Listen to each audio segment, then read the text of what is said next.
An ancient mummy was found with its face locked in a silent scream. This video explores 30 archaeological discoveries that genuinely scared the people who uncovered them. You will learn the hidden reasons these artifacts and remains sparked such deep fear, from lost technologies to unsettling rituals. Why would a community bury a child on a frozen mountain? And what secret does a 2,000-year-old jar hold that seems to defy history? What do you believe is the most unsettling message the past can send us? The sheer terror etched into that mummy's face is a stark reminder that history is not always silent. It can scream, and sometimes it whispers a warning so potent it chills the bones of those who hear it centuries later. This leads us to a discovery far from the Egyptian desert, to a frozen mountain pass high in the Andes of Argentina. In 1999, a team of archaeologists made a climb that would forever change their understanding of ancient ritual. Near the summit of Mount Lulaloco, one of the highest volcanoes on Earth, they uncovered 3 perfectly preserved children. These were not accidental losses. The children, 2 girls and a boy, were part of an Incan ceremony known as Capacocha. They were chosen for their perfection and beauty, taken on a long pilgrimage, and then given a beverage to help them fall into a final, deep sleep before being left on the mountain as an offering to the gods. The extreme cold and dry air naturally mummified them, leaving them looking as if they were merely resting. For the archaeologists, the moment was one of overwhelming solemnity, not horror. But the true fear came from a profound and humbling realization. They were the first people to disturb these children in over 500 years. The children's peaceful expressions and intricate offerings spoke of a deep cultural belief, a sacrifice made for the good of the empire to ensure fertile crops and the favor of the gods. To stand in that thin air and look upon these figures, so untouched by time, was to confront the immense weight of an ancient worldview, one where the line between life, death, and divine duty was drawn in a way that feels almost incomprehensible today. It forces a haunting question: what beliefs do we hold today that might one day be unearthed, leaving future finders equally awestruck and unsettled by our own cultural convictions? That profound encounter with ancient belief on a mountaintop reminds us that the past often challenges our very definitions of what is human. Far below those Andean peaks, on the scorching desert plains of Nazca in Peru, a different kind of challenge emerged, one that would ignite a global firestorm of speculation and fear. It began not with a formal excavation, but with a grave robber's secret. A looter presented researchers with something that defied immediate explanation: a tiny, desiccated skeleton with an impossibly elongated skull and hands bearing only 3 long fingers. The being was dubbed Maria, and photographs of its bizarre form quickly leaked, sparking an international frenzy. Headlines screamed of alien mummies, and the public's imagination, already primed by the mystery of the nearby Nazca lines, soared into the realms of science fiction. For the archaeologists and forensic experts first confronted with Maria, however, the initial reaction was not wonder, but a cold, professional dread. The specimen reeked of an illicit context, removed from its original resting place by looters, its provenance a shadowy mystery. The fear was palpable and twofold. First, there was the visceral, primal unease of looking at a form so ostensibly non-human, of confronting the terrifying and exhilarating possibility that our understanding of life's history was utterly incomplete. But second, and perhaps more acutely for the scientists involved, was the fear of professional ruin. To publicly engage with such a sensational find, to risk one's reputation on what could very well be an elaborate and clever forgery, was a career-ending gamble. The subsequent investigations were a battlefield of conflicting analysis. Some experts argued the skeleton was a grotesque assemblage, ancient human bones artfully modified and combined with animal parts to create a monster. Others pointed to strange anatomical features and initial genetic tests that suggested something else entirely, a real human being with profound and puzzling congenital anomalies. The controversy raged, with each new report met with fierce skepticism from the opposing side. This case, still debated today, reveals a different kind of archaeological terror, not of spirits or curses, but of the abyss that lies between truth and deception. It is the fear that the ground beneath our feet, both literally and intellectually, might not be solid, that a single bizarre artifact can threaten to unravel careful careers and settled history, leaving researchers to wonder if they are holding a key to the unknown or merely the pieces of an ancient prank. This chilling uncertainty is not unique to dry deserts, for in the wet, dark bogs of northern Europe, the earth itself has preserved faces of the past that tell a far more human and haunting story. The bog does not give up its secrets easily, but when it does, the past it reveals is often shockingly personal. In a peat bog in Denmark in the spring of 1952, two men cutting fuel made a discovery that would freeze them in their tracks. Their spades did not strike wood or stone, but something far softer and more yielding. Brushing away the dark, acidic peat, they uncovered the leathery, reddish-brown skin of a human back, perfectly preserved. They had found Grauballe man. As the full figure was carefully excavated, the horror for those first witnesses grew. This was no skeleton, not a collection of dry bones, but an entire person, seemingly only asleep. His hair and beard were still rust-colored, his fingernails intact, his face bearing an expression of quiet repose. The illusion of recent passing was shattered, however, by the brutal, unmistakable wound across his throat, a single, devastating cut from ear to ear. Here was a man from the distant past, yet he looked as though he could have walked the earth only yesterday. The fear he inspired was not of ghosts, but of a violent intimacy preserved across 2,000 years. Scientific study later pieced together his story. Grauballe man lived in the late 3rd century before the Common Era. His final meal, preserved in his stomach, contained traces of a Last Supper that included a toxic fungus, a substance known to cause convulsions and delirium.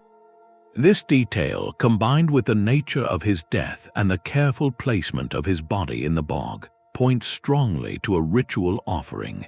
Researchers believe he was chosen, perhaps during a time of famine or hardship, as a sacrifice to powerful forces, a desperate attempt by his community to restore balance to an unforgiving world. To look upon Grauballe man is to be confronted not with an abstract idea of ancient ritual, but with its stark human cost. The bog, acting as a natural time capsule, did not preserve a legend. It preserved a moment of profound and terrifying belief, forcing us to acknowledge that the spiritual landscape of the past could be as harsh and demanding as the physical one. This tangible connection to a single individual's fate reminds us that history's most unsettling chapters are written not in stone, but in skin and bone. Yet, if a preserved body can challenge our emotions, a preserved object can challenge our entire understanding of history's timeline, suggesting knowledge where there should be none. The silent testimony of Grauballe man speaks of a world governed by forces we can scarcely comprehend, a realm of spirit and sacrifice. Yet sometimes the past confronts us not with a question of belief, but with a puzzle of intellect, suggesting a mastery of the physical world that seems to arrive millennia too early. In the basement of the National Museum of Iraq in Baghdad, among artifacts recovered from a 2,000-year-old Parthian village, sits a small, unassuming clay jar. It stands only about 5 inches tall, a simple vessel one might overlook. But inside this jar, discovered in 1936, rests a configuration that has ignited one of archaeology's most enduring and unsettling debates. A copper cylinder, carefully soldered with a lead and tin alloy, houses a single iron rod. Both metals were isolated from each other and from the outside world by an asphalt plug. If this jar were filled with an acidic liquid like vinegar or wine, it would function as a basic galvanic cell. In simple terms, it would produce a small but measurable electric current. When German archaeologist Wilhelm Koenig first studied the object and proposed this radical hypothesis, the reaction from his peers was a mix of astonishment and profound skepticism. The prevailing historical narrative held that the invention of the battery was a modern achievement, dating to the work of Alessandro Volta in the year 1800. The idea that artisans in the Middle East around 200 years before the Common Era might have harnessed electricity was not just surprising, it was deeply disruptive. For scholars, this artifact provoked a specific and intellectual kind of fear. It threatened to upend established chronologies of human ingenuity. Was this a forgotten spark of technological insight, a parallel path of development that was later lost to time? Could such devices have been used for electroplating, to deposit a thin layer of gold or silver onto other metals, creating objects that appeared to be solid precious metal? Or were they employed in more mystical ways, perhaps to create a mild, tingling sensation in religious ceremonies, giving worshippers a tangible, physical experience of the divine? The very possibility forces us to reconsider the ceiling of ancient innovation. Of course, not all experts are convinced. Some argue persuasively that the jar was simply a secure container for sacred scrolls, with the iron and copper rods serving as protective rolls for the precious papyrus or parchment. The asphalt seal would have kept out moisture, preserving the texts inside. This is a perfectly logical and mundane explanation. Yet, the battery hypothesis refuses to fade because it taps into a deeper, more unsettling dread, the fear that our map of human progress is missing entire continents of knowledge. It suggests that sophistication is not a straight, inevitable line forward, but a flickering flame that can be lit, forgotten, and then lit again in a different time and place. This artifact, whether a practical tool or a sacred vessel, humbles us with the reminder that our ancestors' capabilities may have been far more nuanced than their surviving monuments alone can show. And if a simple jar can challenge the story of technology, what then of a discovery that seems to freeze a moment of pure, instinctual terror, a biological snapshot of a final breath held for eternity? The Baghdad jar presents a mystery of forgotten knowledge, but some discoveries from the frozen earth present a threat that feels chillingly alive. In the vast, warming expanses of Siberia, the permafrost is slowly releasing its grip on time. This thawing ground is an archaeological goldmine, revealing woolly mammoths, prehistoric plants, and the remains of Ice Age creatures in stunning detail. Yet for the scientists working there, each new melt brings a tremor of apprehension alongside the excitement. They are not just digging up bones and artifacts. They are potentially unlocking a biological vault. In 2014, a team of researchers made a startling announcement. They had successfully revived a virus dormant and frozen in the Siberian permafrost for 30,000 years. They named it Pithevirus sibricum. Under a microscope, it was a giant among viruses, but it posed no danger to humans, only targeting single-celled amoebas. The scientific achievement was monumental, proving that complex microorganisms could survive in a state of suspended animation for millennia. But for the discoverers, the triumph was immediately shadowed by a profound and sobering responsibility. The successful revival proved a terrifying principle. The deep freeze of the permafrost is not just a preserver of the past, it is a reservoir, and if a 30,000-year-old virus-targeting amoebas could be woken up, what else is waiting in the ice? The fear that grips these researchers is not of malevolent curses, but of ecological accident. They operate under the most stringent biosafety protocols, treating soil cores from the permafrost with the same caution as handling an active biological threat. Their nightmare scenario is the accidental release of a paleopathogen, a prehistoric bacterium or virus for which modern ecosystems, animals, or even humans have developed no natural immunity over the intervening centuries. It represents an uncontrollable variable from the deep past suddenly introduced into our present. This transforms the very act of archaeological and paleontological excavation into a potential biohazard scenario. Every shovel that breaks the thawing ground must now consider not only what history it might reveal, but what dormant life it might inadvertently unleash.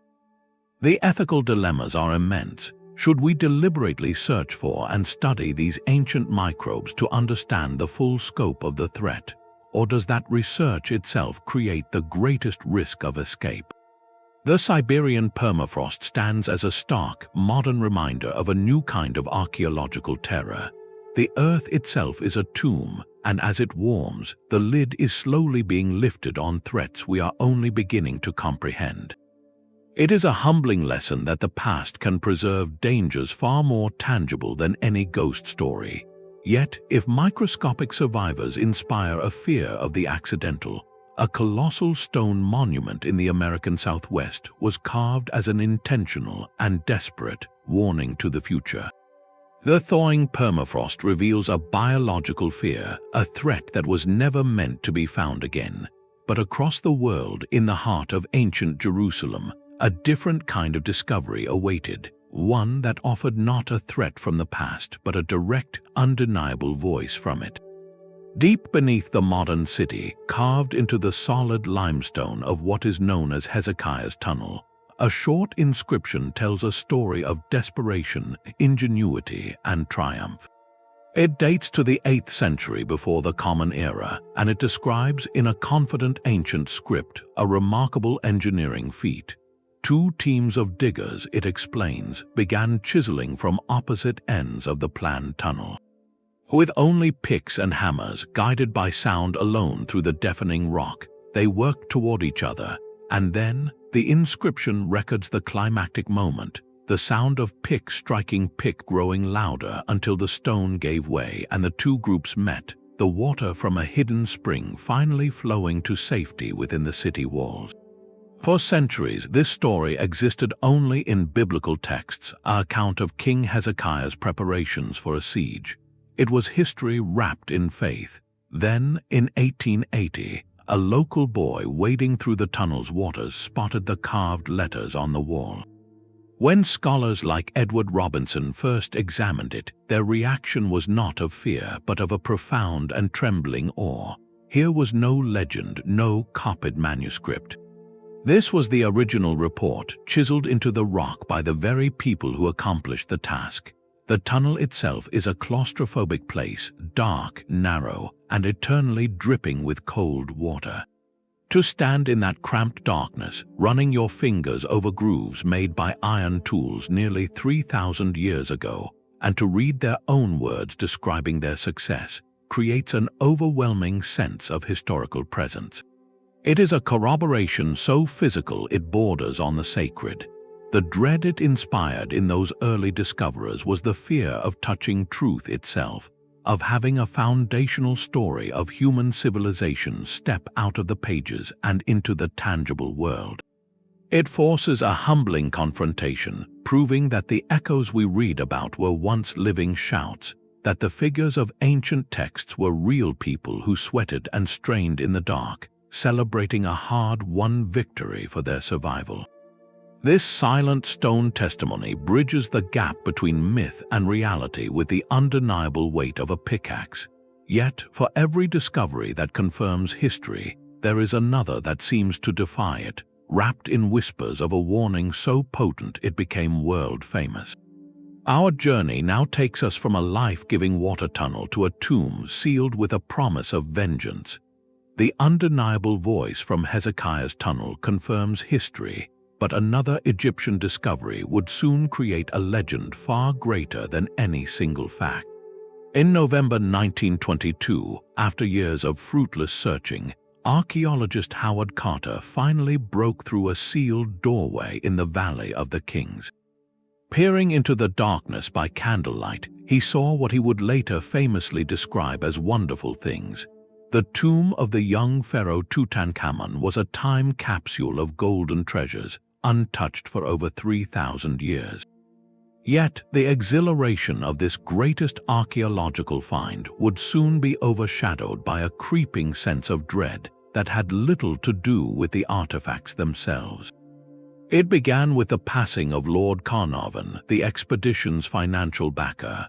Just months after the tomb's opening, he died in Cairo from an infected mosquito bite, a sudden illness that pneumonia swiftly complicated. At the exact moment of his passing, the story goes, all the lights in Cairo mysteriously flickered out. His dog, back home in England, was said to have howled and dropped dead at that same hour. The press, hungry for a sensational story, seized upon these eerie coincidences. They resurrected and amplified an old myth, the so-called Curse of the Pharaohs, a supernatural revenge meant for anyone who dared disturb a royal resting place. For the workers at the site and a fascinated global public, the fear became palpable.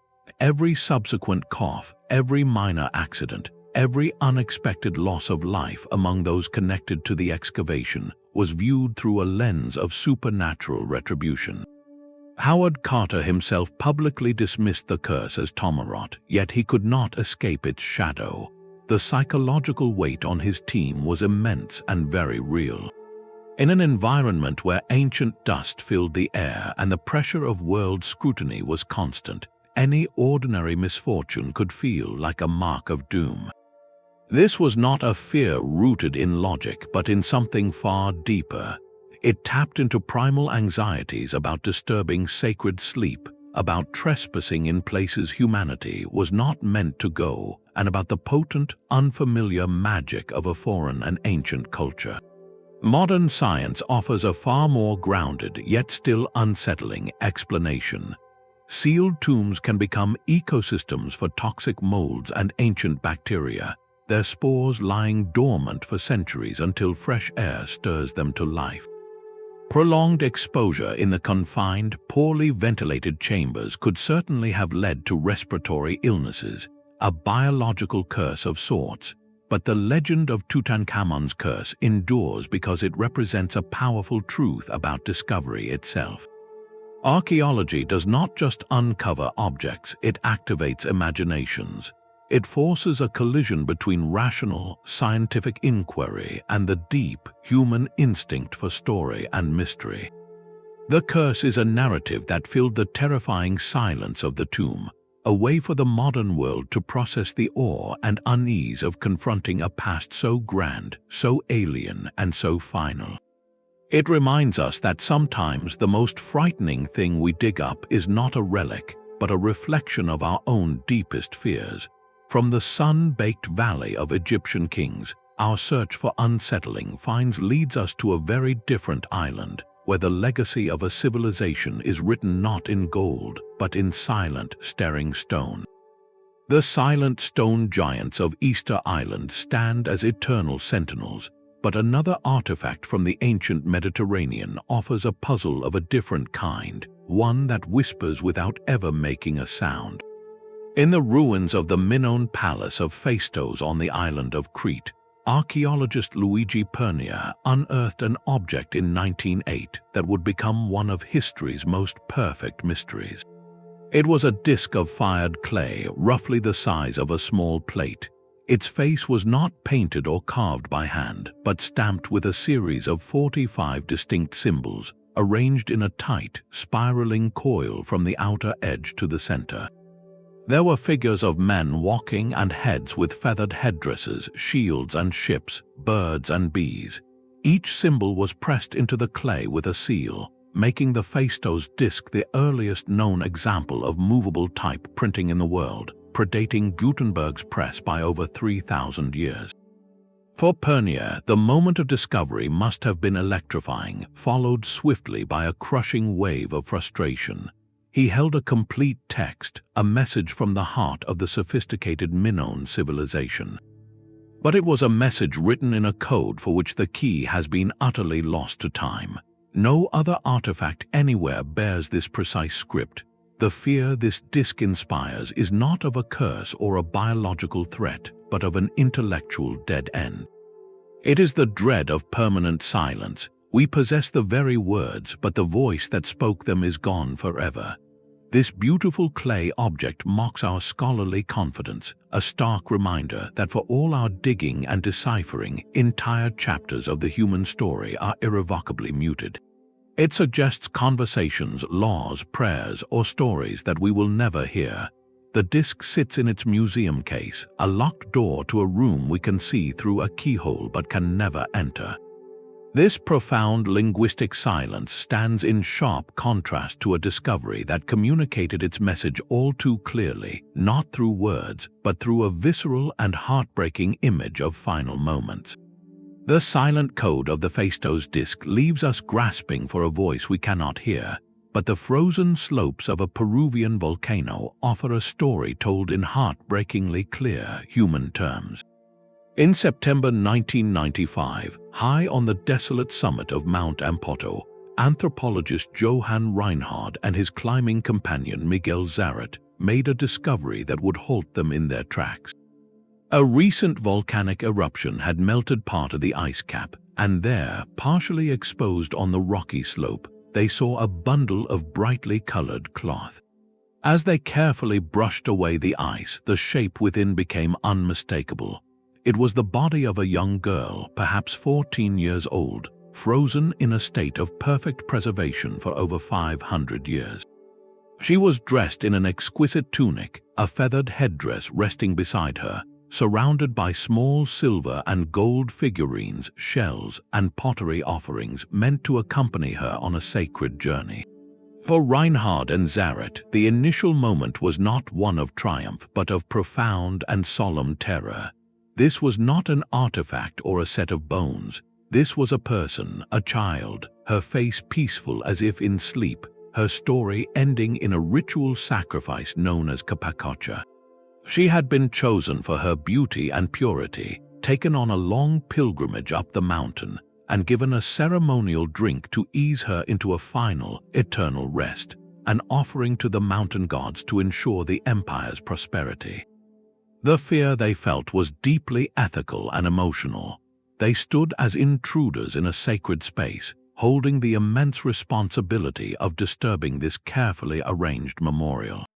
The haunting humanity of the discovery was overwhelming. The fine weave of her garments spoke of care and status.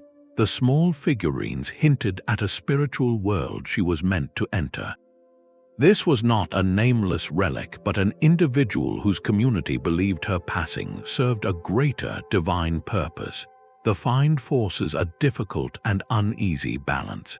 Scientific inquiry learns invaluable details about Inca diet, health, and textiles from her remains, yet we are simultaneously confronted with the poignant reality of a cultural practice that viewed this as the highest honor.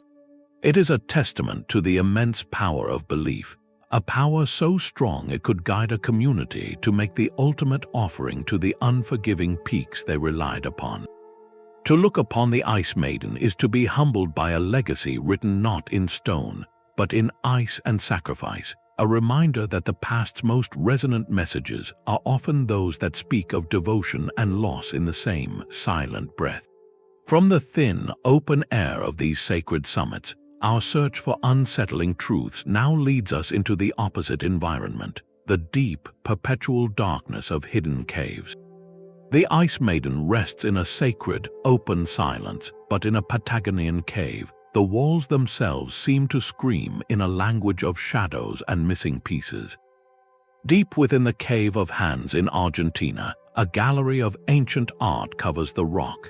These are not paintings in the traditional sense, but stencils, created over 9,000 years ago by people who placed their hands against the stone and blew a mixture of pigment over them, leaving behind a haunting negative image. The cave is adorned with hundreds of these outlines, a chorus of palms and fingers reaching across millennia. For the modern observer, the initial impact is one of profound connection, a direct touch from the deep past. But then the eye adjusts and a colder detail emerges. Among the multitude of complete hands, a significant number are missing fingers. Some show only a partial palm, others are truncated at the first knuckle. The immediate, visceral interpretation for early researchers was one of ritual mutilation or perhaps a severe punishment for a transgression, a theory that painted a stark and grim portrait of early human social life. The very walls seemed to tell a story not of celebration, but of calculated physical hardship, a tangible cost paid for spiritual belonging or social order. The image it conjured was undeniably unsettling, a nightmare gallery of voluntary sacrifice etched in mineral and time. Later, more measured interpretations have offered alternative explanations. Some anthropologists suggest the missing digits could be the result of a deliberate stenciling technique, where the artist simply folded certain fingers under their palm during the process to create a specific symbolic shape, perhaps representing a hunting signal or a meaningful gesture lost to us. Others point to the harsh Patagonian climate, where severe frostbite was a constant danger, as a possible natural cause. Yet, even with these logical alternatives, the initial shock of that first impression lingers. The power of the Cave of Hands lies in its brutal honesty. It forces us to confront the physicality of prehistoric belief, to acknowledge that the spiritual world of our ancestors was not an abstract concept, but something that could demand a literal, physical inscription upon the body. Whether the result of ritual, environment, or artistry, these silent hands remind us that the bridge to the ancient mind is often built with materials we find difficult to comprehend, where the line between devotion and ordeal can blur into a single, lasting imprint on stone. This contemplation of ancient physicality finds a grotesque parallel on a much larger stage, where the scale of conflict was so vast it defied belief until the earth itself gave up its grim testimony. The haunting hands in that Patagonian cave speak of individual stories, but in a quiet English field, the earth revealed a chorus of agony on a scale that numbs the mind. For centuries, the Battle of Towton in 1461 existed in history books as a stark statistic, a pivotal and exceptionally bloody clash in the Wars of the Roses where tens of thousands lost their lives. Then, in 1996, construction workers near the village of Towton stumbled upon a trench, and within it, a silent, tangled assembly of 28 individuals. This was no formal cemetery. This was a mass grave, a hurried solution to the overwhelming task of dealing with the fallen after one of England's most ferocious medieval battles. When forensic archaeologists began their meticulous work, brushing soil from bone, they were confronted not with abstract numbers, but with a visceral, physical record of violence that left even seasoned professionals shaken. The skeletons told a story that chronicles of kings and chivalry had glossed over. They revealed faces shattered by the impact of war hammers, skulls cleaved open by poleaxes, and the distinctive nicks on forearms and hands known as parry fractures, the desperate, last-moment attempts to block a killing blow. The injuries were not clean or surgical. They were brutal, repeated, and overwhelming, evidence of combat that had devolved into a frenzied slaughter long after any battle lines had dissolved. For the researchers, the fear this sight inspired was deeply empathetic and historical. Each set of remains transformed into a person in their final, terrifying moments. One individual showed over a dozen separate wounds. Another had the back of his skull sheared off by a single, massive blow likely delivered as he lay on the ground. The sheer intimacy of the violence was staggering, written directly onto the skeleton in a language of fracture and trauma. This was not the romanticized duel of knights in shining armor, but the raw, chaotic, and exhausting reality of medieval warfare, a world of mud, blood, and sheer survival. The Towton grave forces a sobering correction to our imagination. It reminds us that history's grand narratives of power and succession are ultimately built upon a foundation of individual suffering, a truth etched not in parchment, but in the very bones of those who fell. This raw glimpse into collective tragedy stands in stark contrast to a discovery that captured not a moment of chaos, but a single, suspended moment of everyday life, frozen by a disaster of unimaginable power. The Towton grave reveals history written in fractured bone, but another site preserves its final chapter in a far more haunting, three-dimensional silence. In the year 79 of the Common Era, the Roman city of Pompeii was not destroyed by weapons, but swallowed by the earth itself. The eruption of Mount Vesuvius buried the bustling town under a deep, searing layer of volcanic ash and pumice, freezing an entire community in a single, catastrophic day. For centuries, the city lay forgotten, its streets and buildings perfectly preserved beneath the hardened debris. When excavations began in earnest in the 18th century, workers would occasionally uncover hollow cavities in the compacted ash. At first, these voids were puzzling anomalies, their purpose unclear.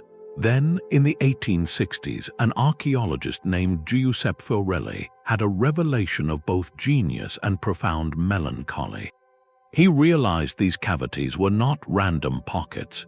They were the exact negative spaces left by the decomposed bodies of Pompeii's victims, the ash having solidified around their forms as they fell.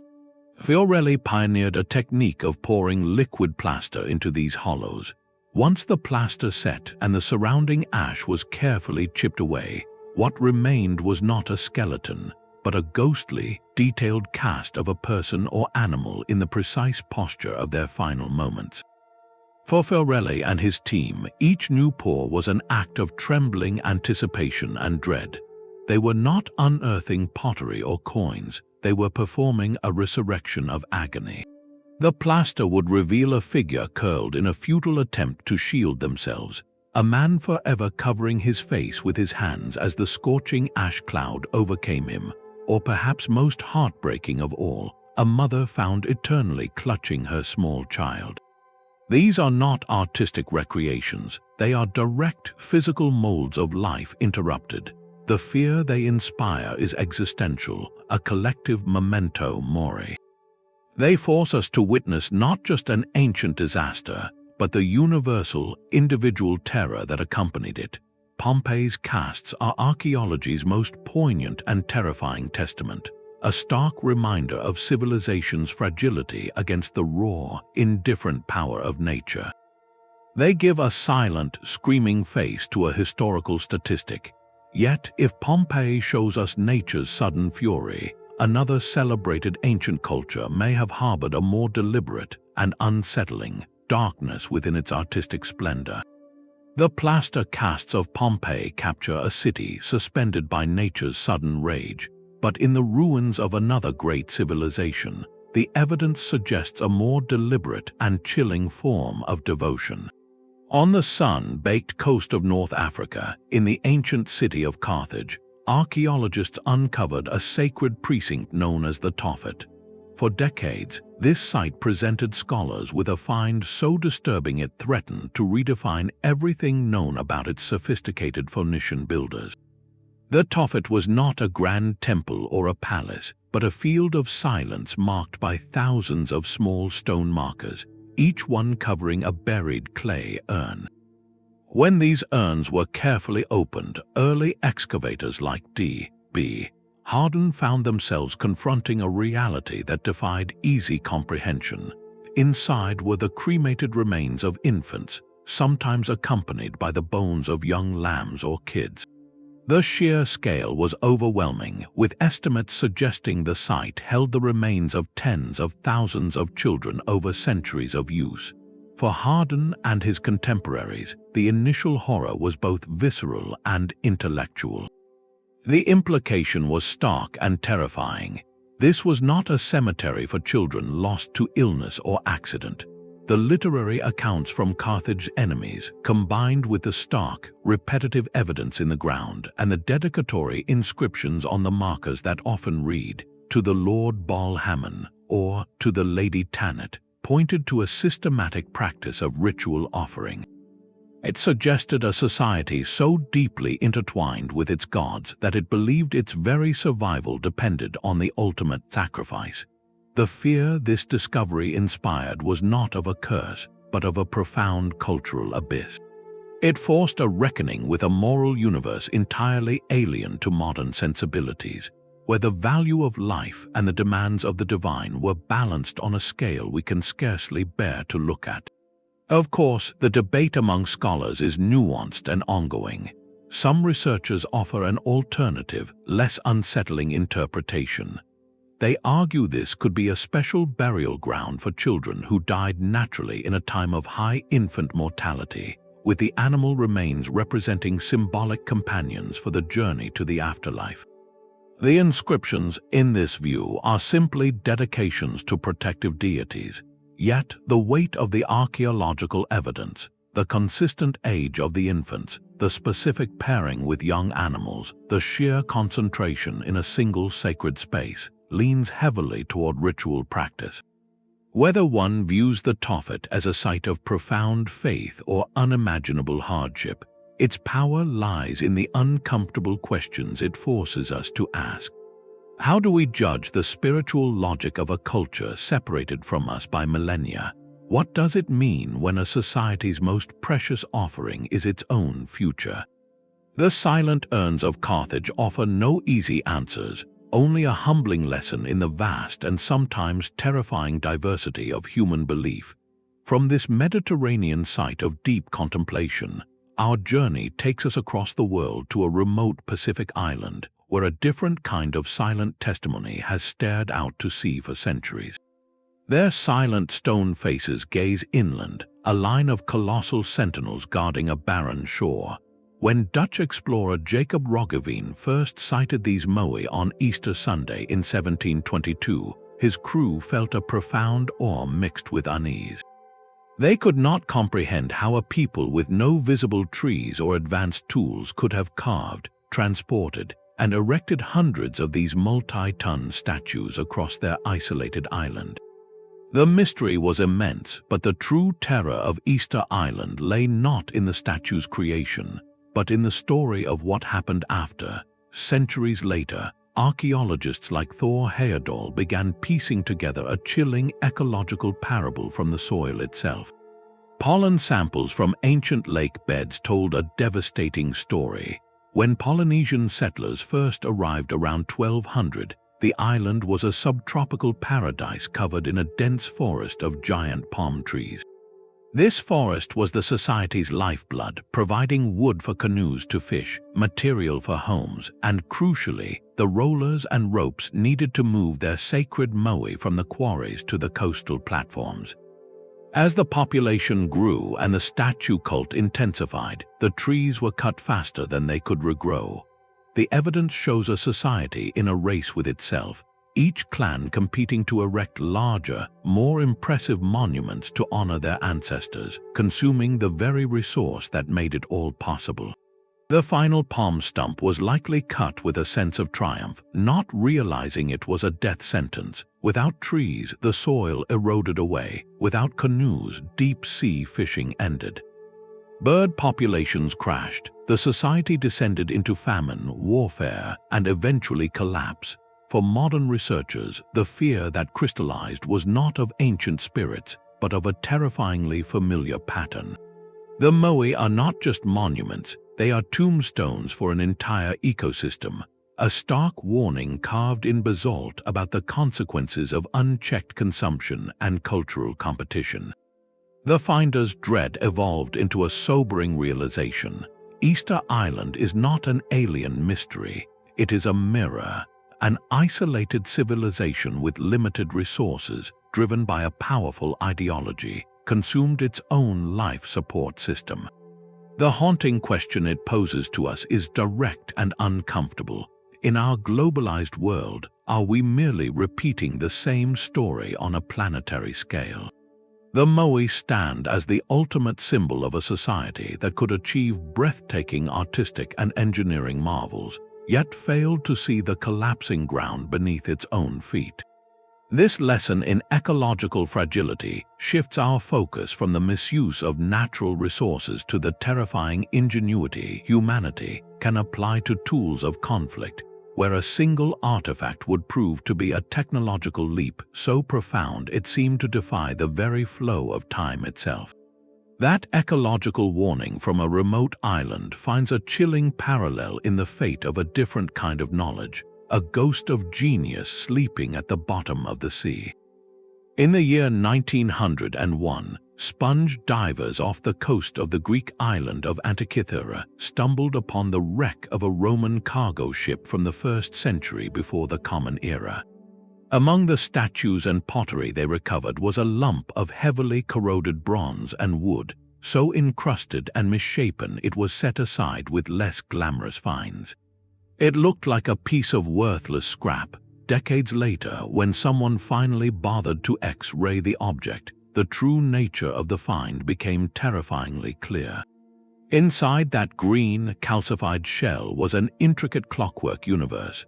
Dozens of precisely cut bronze gears, interlocking in a complex system of differentials and dials, all housed within a wooden frame no larger than a shoebox.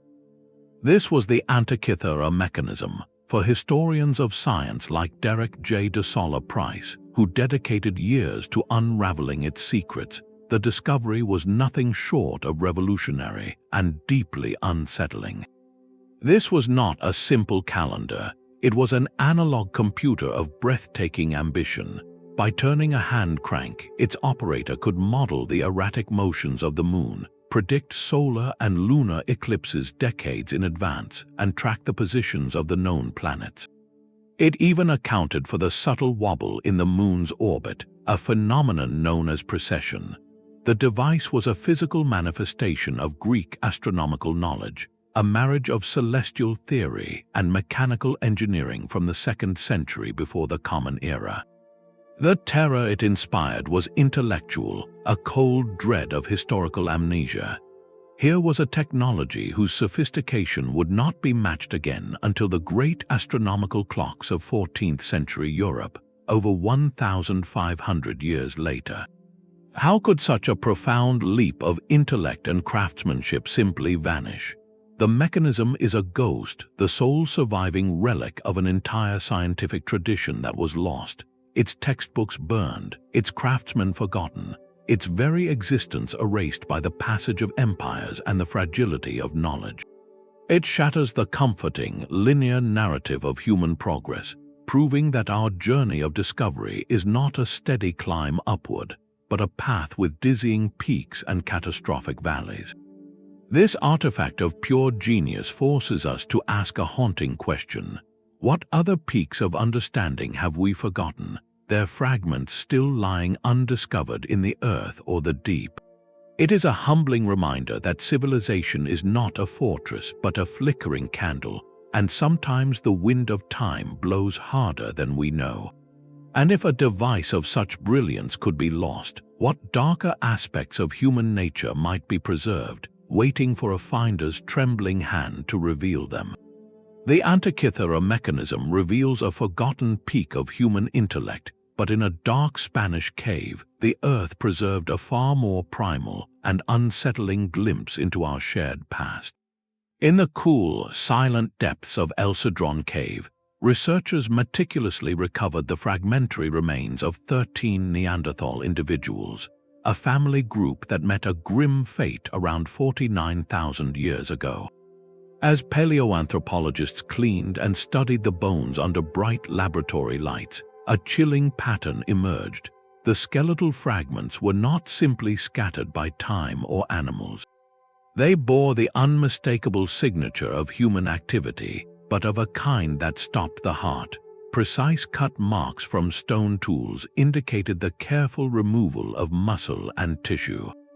Long bones were systematically fractured in a way that suggested marrow extraction. Most hauntingly, some bones even showed tooth marks consistent with those made by other Neanderthals. This was not evidence of a respectful burial or a tragic accident. This was a clear and undeniable record of survival cannibalism. For the scientists piecing this story together, the realization was profoundly sobering. This was likely not a ritual act, but a desperate measure born of extreme hunger and resource scarcity.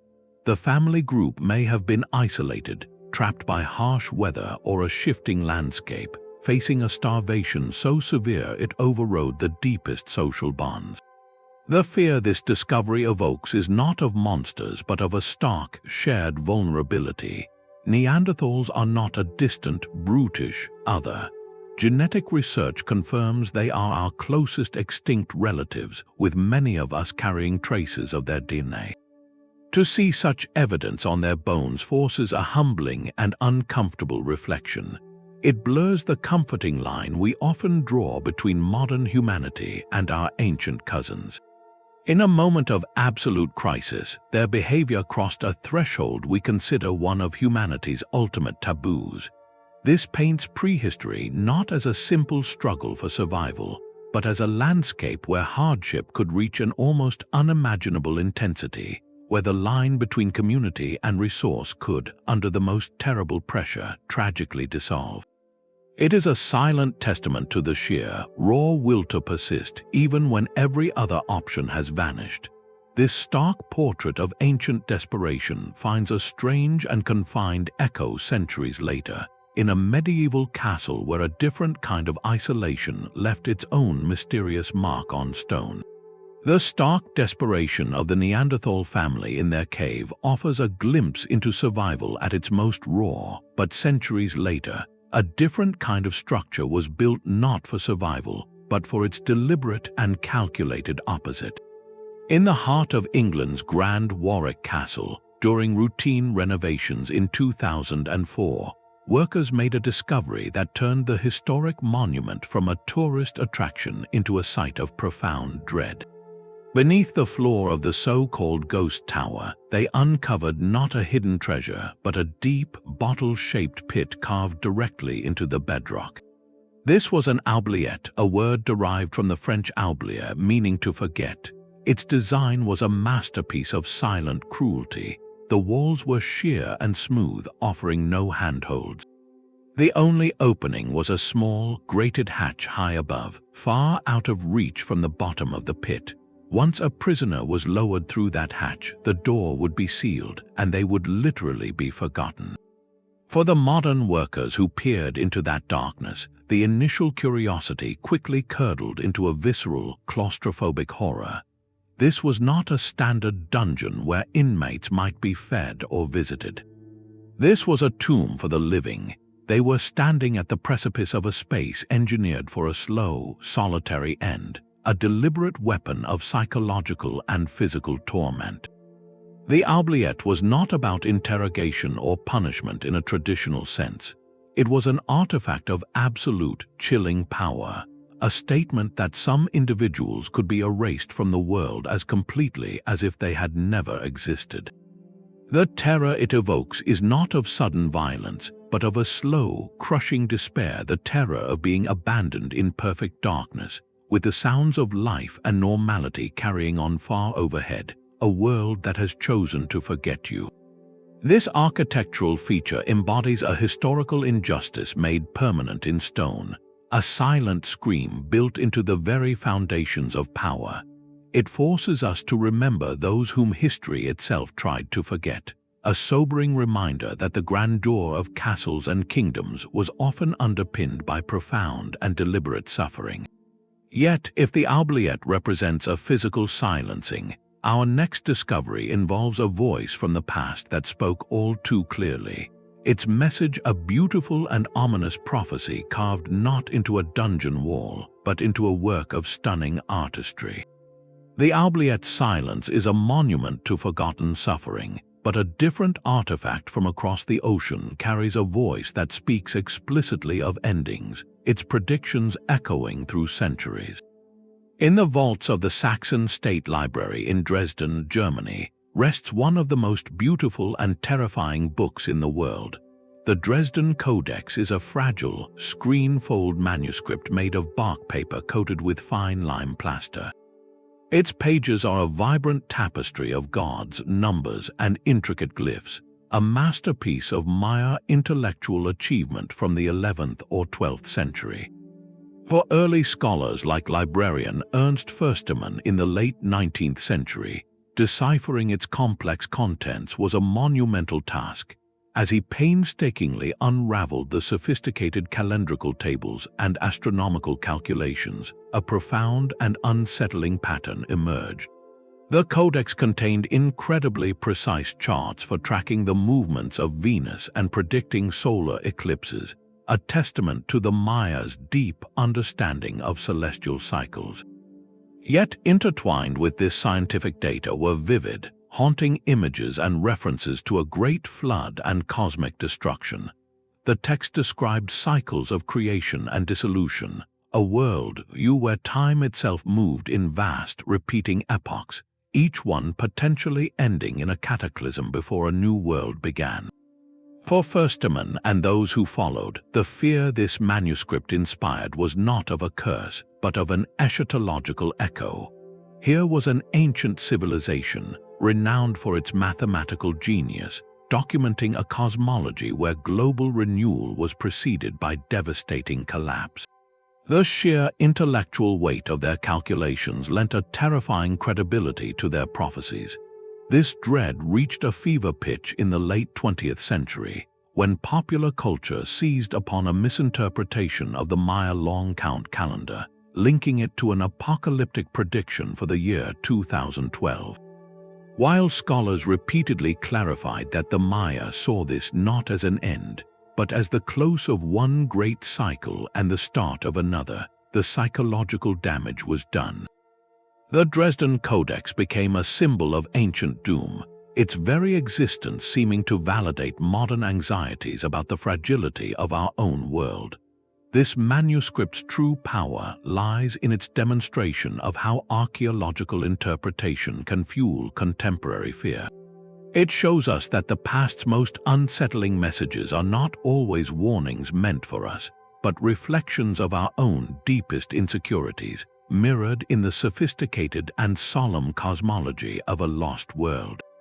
From the dense jungles of Mesoamerican thought, our search leads to a very different landscape, where the silence of the desert holds traces of a culture that vanished into thin air. The intricate prophecies of the Maya reflect a mind attuned to cosmic cycles, but in the dry canyons of the American Southwest, a different civilization left behind a monument to silence itself. Chaco Canyon in New Mexico is a stark, beautiful landscape of sweeping mesas and parched earth. Scattered across it are the colossal ruins known as the Great Houses, structures like Pueblo Bonito with their hundreds of rooms, complex masonry, and celestial alignments. For early explorers like rancher and amateur archaeologist Richard Wetherill in the late 19th century, the first sight of these ruins was breathtaking. Here was evidence of a sophisticated society that had mastered architecture, astronomy, and trade in an environment that seemed impossibly harsh. But that awe quickly gave way to a deep, unsettling quiet. The scale was undeniable, but the life was gone. The rooms were empty, the plazas still, the hearths cold for centuries. The pressing, haunting question was not how they built it, but why they left. Where did everyone go? This is not a site that speaks of a sudden, violent end. There is no evidence of invasion or conflict. Instead, the fear Chaco Canyon evokes is the dread of a silent, deliberate exodus. Walking through its sun-baked rooms, you are surrounded by the ghost of ambition, by the sheer will it took to build such palaces in the desert, only to be followed by the profound mystery of their abandonment. Researchers now believe the answer lies in a slow-moving crisis. Tree-ring data reveals a devastating, decades-long drought that gripped the region in the 12th century. This prolonged dry period, combined with possible overuse of the fragile canyon environment for agriculture and timber, likely strained the social and economic systems to a breaking point. The complex society that coordinated the construction of these monumental centers could not withstand the relentless pressure of a changing climate. Chaco stands as a powerful, sobering cautionary tale. It is a puzzle whose solution warns us about the vulnerability of even the most advanced societies to environmental shifts. The empty windows of Pueblo Bonito stare out not at an enemy, but at a creeping, inescapable reality, that a way of life, no matter how grand, is ultimately in conversation with the land that sustains it. And when that conversation falters, the only thing left behind is a monument to absence. This story of a society reshaped by ecological strain finds a deeply personal and immediate counterpart in a discovery that captured not a slow decline, but a single, shared moment of unimaginable loss. The silent abandonment of Choco Canyon speaks of a slow environmental unraveling, but beneath the modern streets of London, a discovery revealed a collapse of terrifying speed and scale. During the massive Crossrail construction project, engineers tunneling near East Smithfield uncovered not bedrock or clay, but a dark, dense layer of human remains. Archaeologists from the Museum of London Archaeology were called in, and what they unearthed was a sight of profound and organized sorrow. This was a 14th-century emergency burial ground created specifically for victims of the Black Death. The sheer number was staggering, with thousands of individuals laid in long, neat rows, a testament to a municipal system pushed far beyond its limits. For the archaeologists working in the shadow of modern machinery, the atmosphere was one of solemn urgency. They moved with meticulous care, but an undercurrent of instinctive unease was undeniable. They were surrounded by the physical legacy of a pandemic that wiped out half of Europe's population, a pathogen whose very name still carries a chill across centuries. Yet the true fear here was not of biological contamination. The bacteria responsible had been dormant for over 600 years. The terror was historical and deeply human. Each skeleton transformed an abstract statistic from a history book into a singular life lost. The orderly nature of the burial itself was the most haunting detail. In the midst of utter societal breakdown, with carts of the deceased rolling through deserted streets, someone had to organize this. Someone had to direct the digging of these vast trenches, the careful placement of bodies, the covering with lime. This pit is not a symbol of chaos, but of a community's desperate attempt to maintain dignity and order in the face of an invisible, unstoppable horror. It is archaeology's most visceral lesson in pandemic management, a stark reminder of the logistical nightmare and profound communal trauma that accompanies such a catastrophe. The East Smithfield burial ground forces us to witness the anatomy of a society in crisis, and in doing so, highlights the resilience required simply to bury the dead and carry on. This stark view of collective loss makes a single, personal artifact from a different era seem all the more poignant and mysterious. The desperate pleas from a plague burial ground reveal a community clinging to order, but a different kind of appeal, far more personal and pointed, was found carved into soft metal. In the steaming, mineral-rich waters of the Roman baths at Bath, England, archaeologists recovered something more intimate than any statue or coin. They found small, thin sheets of lead, carefully rolled or folded, many pierced with nails. When carefully unrolled and translated, these were not official documents or love letters. They were curse tablets, penned by ordinary Romans over 2,000 years ago.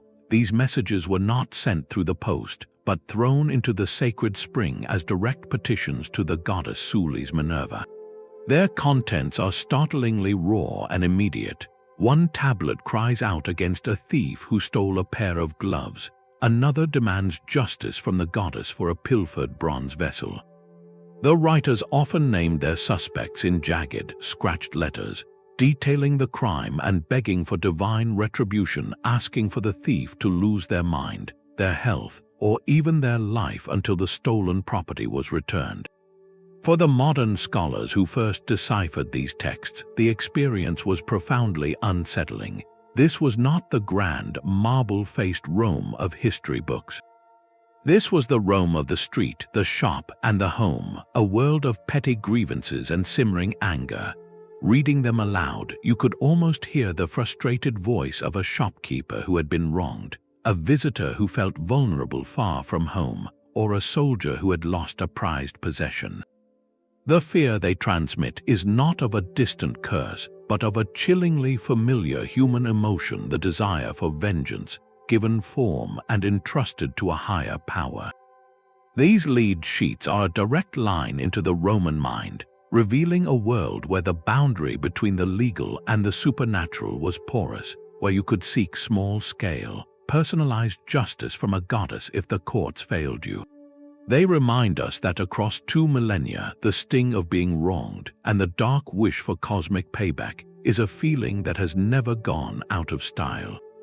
This intimate glimpse into personal malice stands in stark contrast to a discovery that points not to human spite, but to a threat of truly astronomical scale, one that left a scar upon the entire planet. The intimate malice of a Roman curse tablet is a human-scaled fear, but some threats operate on a scale that dwarfs all human history. In the early morning of June 30th, 1908, over a remote part of Siberia, a blinding fireball streaked across the sky. Moments later, a cataclysmic explosion, estimated to be 1,000 times more powerful than the atomic bomb dropped on Hiroshima, ripped through the atmosphere. The shockwave flattened an estimated 80 million trees across 2,000 square kilometers of forest, radiating outward from a central point like a giant, broken matchstick mosaic. Windows shattered hundreds of kilometers away, and the night skies across Europe and Asia glowed for days, bright enough to read a newspaper at midnight. This was the Tunguska Event. For the outside world, news of the blast was slow to arrive, filtered through confused reports and regional superstition.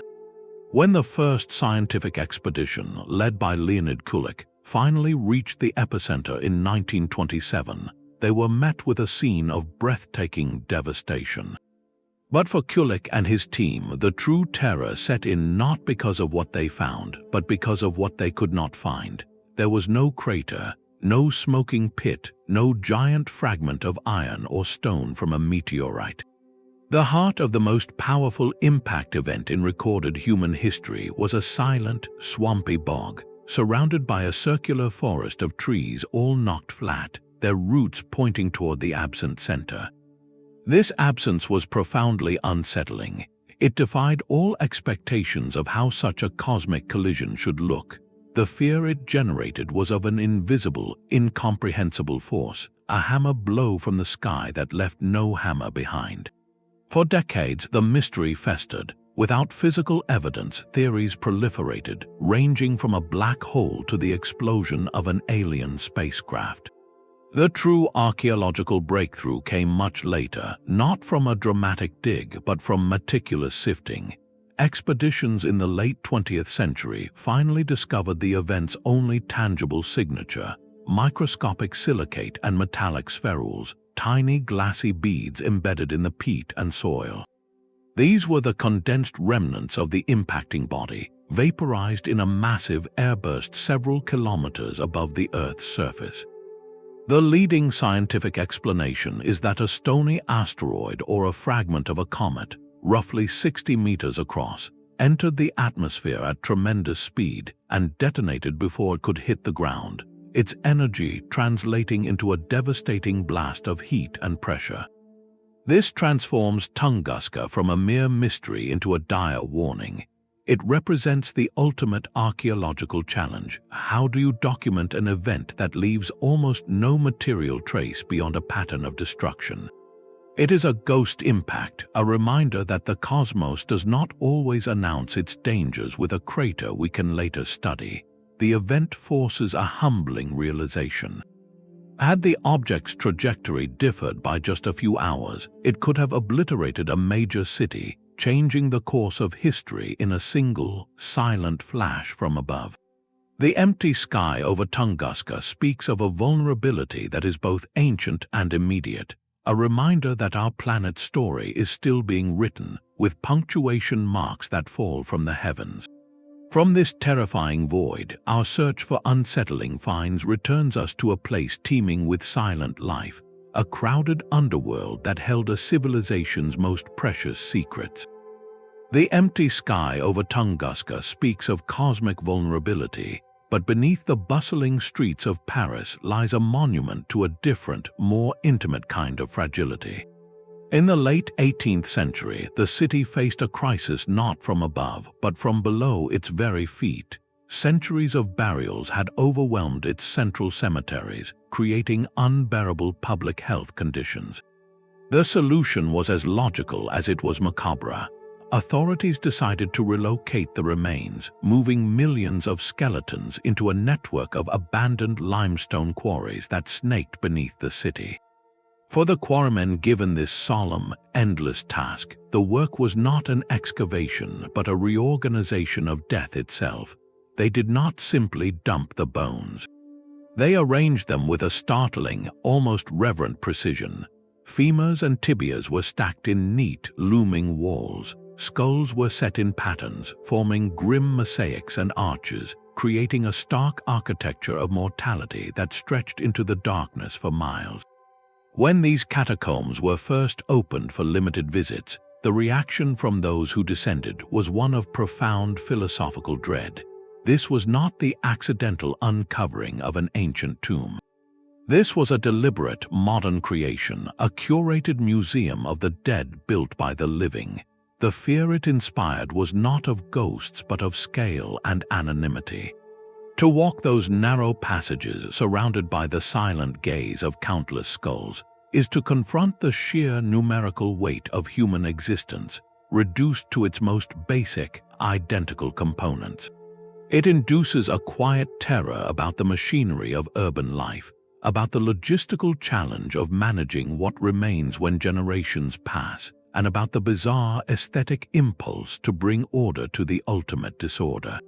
The catacombs are a blunt, artistic confrontation with mortality, a reminder that beneath every great city, beneath every celebration of life and culture, lies this foundational layer of silence. This meticulously managed ossuary presents death with a grim face of order, making the chaotic, sudden end preserved in our next discovery feel all the more violent and unjust. The silent catacombs of Paris are a curated monument to the past, but on the floor of a turquoise Pacific lagoon, time has been frozen by violence. In the clear waters of Truk Lagoon in Micronesia, a ghost fleet sleeps. During Operation Hailstone in 1944, American forces launched a devastating surprise attack on a key Japanese naval base, sending over 50 ships and hundreds of aircraft to the bottom in a matter of days. For decades, the lagoon held its secrets until scuba diving technology opened this underwater realm to exploration. What divers and marine archaeologists found was not a field of scattered debris, but a haunting, suspended moment. Here lies an entire naval task force perfectly preserved in a silent, blue museum. Fighter planes rest on the seabed as if just landed, their cockpit canopies open to the current. Tanks and trucks sit chained to cargo decks, waiting for a delivery that never came. Personal artifacts, china sets, bottles of sake, boots lie scattered in cabins where sailors once lived. And in the most solemn encounters, the remains of crew members can still be found within the steel hulls.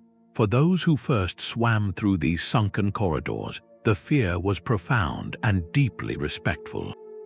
This is not an ancient shipwreck softened by centuries.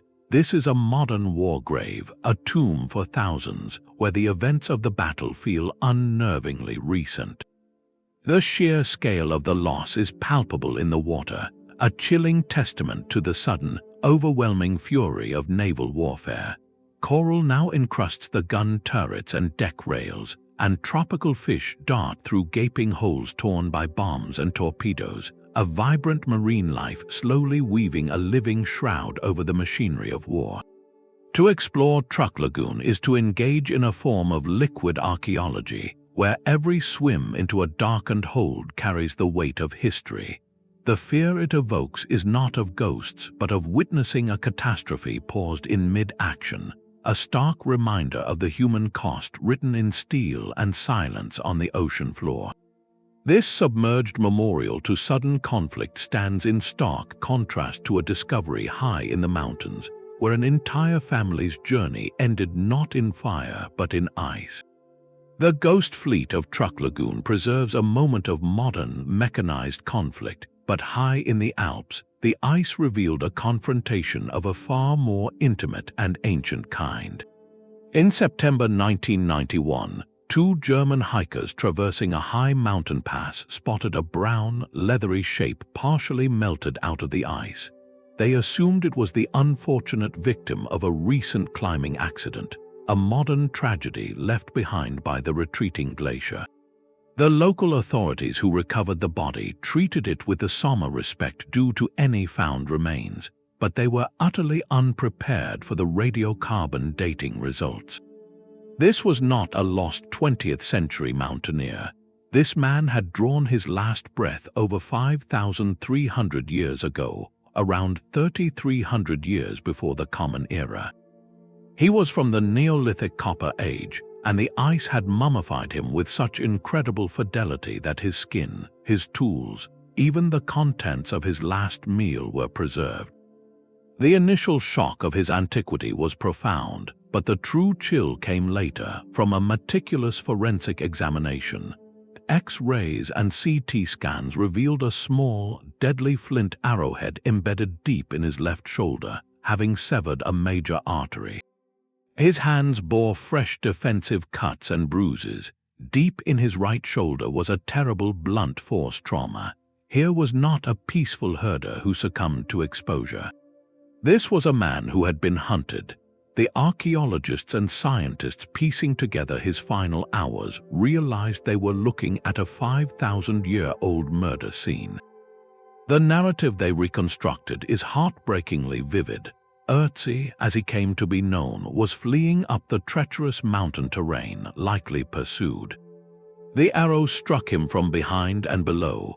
He managed to break off the shaft, but the stone point remained, causing catastrophic bleeding.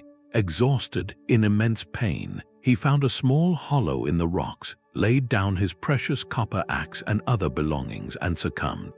For the researchers, the fear this discovery evoked was not supernatural, but deeply human and empathetic. Ötzi ceased to be a fascinating specimen and became a person with a name, a story, and a terrifying final day. His remains are a time capsule of personal violence, possibly a feud over resources, a social slight, or an ambush during a journey. We see his worn joints, his tattoos possibly for pain relief, the parasites in his gut, and then we see the wound that ended him. This transforms prehistory from an abstract timeline into a landscape where individual lives were as complex, fraught, and fragile as our own. He forces us to witness a cold case from the dawn of metalworking, a stark reminder that conflict is as old as humanity itself. Yet, if Ötzi's story speaks of ancient, localized violence, another discovery hints at connections that span the globe in an era when such travel was thought impossible. The forensic intimacy of Ötzi's final moments reveals a world of ancient personal conflict, but a different scientific analysis would soon suggest a global network of connections so vast it seemed to rewrite history itself. In the 1990s, a team of researchers led by toxicologist Svetlana Balabanova made an announcement that sent shockwaves through the world of Egyptology. They had conducted tests on hair samples and tissue from several ancient Egyptian mummies, including the revered pharaoh Ramesses II. The results, they claimed, were unequivocal. The samples contained traces of two powerful alkaloids, nicotine and cocaine. On the surface, this might seem like a curious footnote about ancient habits. But the implications were nothing short of earth-shattering. Nicotine comes from tobacco, a plant native to the Americas. Cocaine is derived from the coca leaf, which grows exclusively in the Andes Mountains of South America. According to every established history book, there was no contact between the ancient Egyptians and the civilizations of the Americas.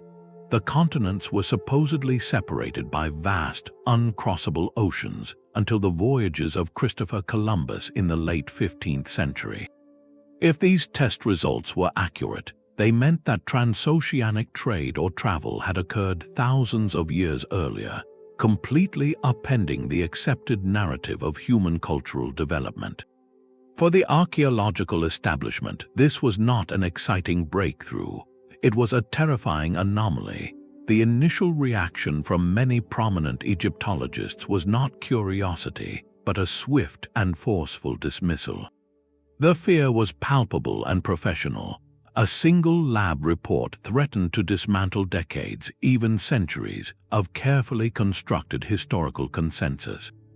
It represented the nightmare scenario of a paradigm-shattering discovery that arrives not from a new excavation, but from a re-examination of old evidence with new technology. Could everything we thought we knew about ancient isolation be wrong? The controversy that erupted was less about the science of toxicology and more about the psychology of academia. Proponents of the diffusionist theory, which suggests ancient cultures were interconnected, saw vindication. Mainstream scholars pointed to the high likelihood of contamination, perhaps from the handling of the mummies in modern times, or even from the testing process itself. They argued that without a clear, documented chain of custody for the samples and reproducible results from multiple independent labs, the findings were not just suspect but dangerous. This case, often called the cocaine mummies controversy, highlights a profound and often uncomfortable tension at the heart of discovery. It is the clash between the revolutionary claim that could change everything and the rigorous skepticism that is science's essential safeguard. The initial stir it caused reveals a deep-seated fear within any field of study, the fear of being proven comprehensively wrong by a piece of data that does not fit. Today, most experts attribute the findings to error or contamination, and the idea of pre-Columbian Egyptian voyages to the Americas remains firmly on the fringe. Yet the story endures because it speaks to a powerful human desire, the hope that the past is more connected, more mysterious, and more ingenious than our textbooks allow. It is a cautionary tale about the seduction of a beautiful, world-changing idea, and the sobering responsibility to demand evidence as monumental as the claim itself.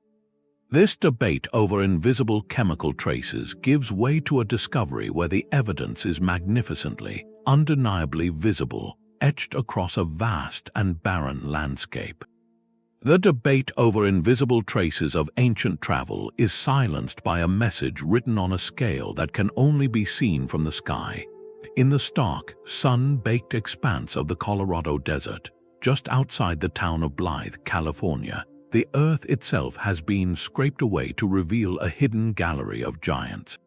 These are the Blythe Intaglios, massive geoglyphs depicting human forms, a coiled serpent, and a four-legged animal, some stretching over 170 feet in length. For millennia, they lay unseen by the people walking directly over them, their immense forms so vast they dissolve into abstract scratches when viewed from the ground. It was not until 1932, when a pilot named George Palmer happened to glance down from his cockpit, that these colossal figures were introduced to the modern world. From the air, the random scratches resolved into unmistakable, purposeful shapes. A man with outstretched arms, a distinct quadruped, a spiraling rattlesnake. For Palmer and the early aerial surveyors who followed, the initial feeling was one of dizzying awe, quickly shadowed by a profound and unsettling mystery. Who could have made these, and for whom were they intended? The creators, likely ancestors of the Mojave or Quechan peoples, labored between 450 and 2,000 years ago, carefully removing the darker desert pavement to expose the lighter soil beneath, creating these stark, negative images. The true fear the intaglios evoke is not of a curse, but of a profound disconnect. This was a ceremonial landscape designed for a viewpoint no human of that era could naturally achieve.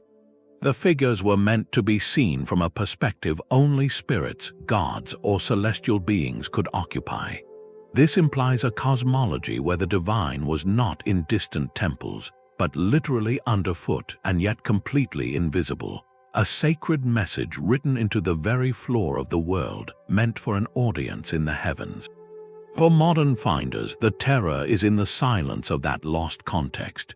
We can measure the figures, date them, and speculate about their connection to creation stories or star maps, but the living ritual, the prayers offered at their feet, the reason for choosing this precise, grand scale, has evaporated like desert mist. The Intaglios stand as a humbling monument to the fragility of cultural memory. They remind us that even the most monumental human endeavors can become whispers, their loudest meanings lost when the community that understood them moves on. This vast earthly art meant for the sky finds a strange, claustrophobic counterpart in our next discovery, where fear was not inscribed on a desert plain, but meticulously pressed into tiny squares of clay, creating a library not of stories but of pure, bureaucratic dread. The vast, silent art of the Blythe Intaglios was meant for a celestial audience, but another ancient archive was kept for the most terrestrial of masters, an emperor's accountants. In the ruins of Nineveh, the great capital of the Assyrian Empire, archaeologists uncovered the royal library of King Ashurbanipal. Among its treasures of epic poetry and celestial omens lay thousands of clay tablets of a far more mundane and far more chilling nature. These were administrative records, the dry, meticulous bookkeeping of a superpower. For scholars like Henry Rawlinson in the 19th century, deciphering the complex cuneiform script was a monumental linguistic triumph. But the content of many of these tablets slowly revealed a different kind of weight. They contained field reports from military commanders, inventory lists from conquered cities, and population registers compiled after campaigns. The language was cold, precise, and utterly devoid of emotion. One tablet might calmly list the number of enemy soldiers captured in a siege. The next would detail the precise count of families being forcibly relocated hundreds of miles from their homeland, treated as mere units of labor to be redistributed across the empire. Another would enumerate the tons of silver, gold, and timber extracted as tribute, the wealth of entire regions quantified on a single slab of clay. The terror here is not in a scream but in a spreadsheet. It is the horror of efficiency, of human suffering and cultural erasure being documented with the same dispassionate clarity as a harvest yield or a tax receipt. This is the archaeology of power stripped bare, revealing the bureaucratic machinery required to build and maintain an ancient empire through calculated fear and systematic control. To read these tablets is to understand that true imperial terror often resides not in the heat of battle, but in the quiet office where its consequences are tallied, filed, and forgotten. This chilling vision of statecraft finds a haunting counterpoint not in another grand archive, but in the solitary remains of a single individual whose final moments were preserved not by clay, but by a sudden and perfect disaster. The meticulous ledgers of Assyrian accountants documented a world of human control, but on a remote Indonesian island, the earth revealed a chapter of our own family story so strange it read like fantasy. In a deep limestone cave on Flores, a joint Indonesian and Australian team led by Mike Morwood unearthed bones in 2003 that defied every expectation. This was not a modern human, nor was it an ancient ancestor like Homo erectus. It was something entirely new to science, a tiny adult individual standing just over 3 feet tall, with a brain roughly the size of a grapefruit. They named it Homo floresiensis, but the world would come to know this creature as the Hobbit. For Morwood and his colleagues, the initial emotion was not triumph, but profound and careful bewilderment. The anatomy was a jarring mosaic of ancient and modern features, and the associated stone tools were sophisticated, suggesting these small-brained individuals were capable hunters and crafters. The dating was even more startling. This species had lived on Flores until about 50,000 years ago, a time when our own species, Homo sapiens, was already spreading across the globe. The fear this discovery provoked was not of a curse but of a scientific earthquake. It directly challenged the comforting, linear narrative of human evolution as a single, triumphant march from primitive to modern. Instead, The Hobbit screamed of a far more complex and crowded world, a prehistoric planet where multiple kinds of humans, some large, some small, some with advanced brains, some with other remarkable adaptations, coexisted, competed, and eventually saw all but one lineage fade away. This tiny skeleton forced a humbling and destabilizing realization. Our own existence is not the inevitable endpoint of evolution, but the surviving thread of a much richer, more diverse tapestry of human experience that has been largely lost to time. The Hobbit of Flores is a thrilling yet sobering reminder that we were never alone, and that our understanding of what it means to be human must constantly expand to include the forgotten members of our extended family. This revelation about our own diverse past sets the stage for a final discovery that bridges the gap between ancient myth and terrifying historical reality, a weapon whose name alone carried the weight of nightmares. The story of human diversity told by The Hobbit is one of quiet adaptation, but a different kind of adaptation was forged in fire and carried into battle, its secret so advanced it defies the era of its creation. Scattered across Europe, from Scandinavian burial mounds to riverbeds in France, lie swords bearing a name that became a legend. Inscribed in steel with a simple, powerful plus Ulfba plus T, these Viking-era weapons were more than just blades. They were technological marvels. When metallurgists like Alan Williams began analyzing them, they found something that should not have existed in Europe for another 800 years. The steel was nearly pure, a crucible steel with a carbon content so consistent and so high it rivaled the quality of the Industrial Revolution. This was not the puddled, slag-ridden iron typical of the Viking Age. This was a super material. For the researchers, the awe was immediate, but it was quickly followed by a cold, intellectual dread. The inscription pointed to a specific maker or workshop, a brand name that guaranteed supreme quality. But how? The knowledge to produce such steel was thought to reside only in the far-off Islamic world, in places like Damascus, where legendary blades were forged. Did this imply trade routes of staggering length and complexity, with raw ingots of this priceless material traveling thousands of miles to the forges of the north? Or, even more unsettling, did it mean that European smiths had independently discovered and then utterly lost an advanced metallurgical process, a secret that vanished into the fog of the so-called Dark Ages? The fear here is of a gap in history wider than any tomb. These swords were not just tools, they were decisive advantages on the battlefield, weapons that could slice through the inferior iron of an opponent's shield or sword with terrifying ease. To hold one was to hold a piece of the future, and the thought that such a future could be born and then forgotten is a profound historical anxiety. The Ulfbert swords symbolize a cutting truth that our labels for historical periods are often poor containers for the brilliant, sporadic flashes of human ingenuity they contain. They force us to admit that the past may have achieved peaks of knowledge we have not yet even found evidence for, leaving only a ghost of their prowess in the form of a name etched in nearly perfect steel. From a silent mummy's scream to a sword that whispers of lost science, these 30 discoveries share a common, chilling thread. They are not merely old objects but confrontations. Each one, in its own way, forces us to meet the past on terms that are not our own. We encounter belief systems that demand the ultimate offering, technologies that appear like mirages out of time, and moments of fear, love, and violence preserved with heartbreaking clarity. The true terror they evoke is rarely about ghosts or curses.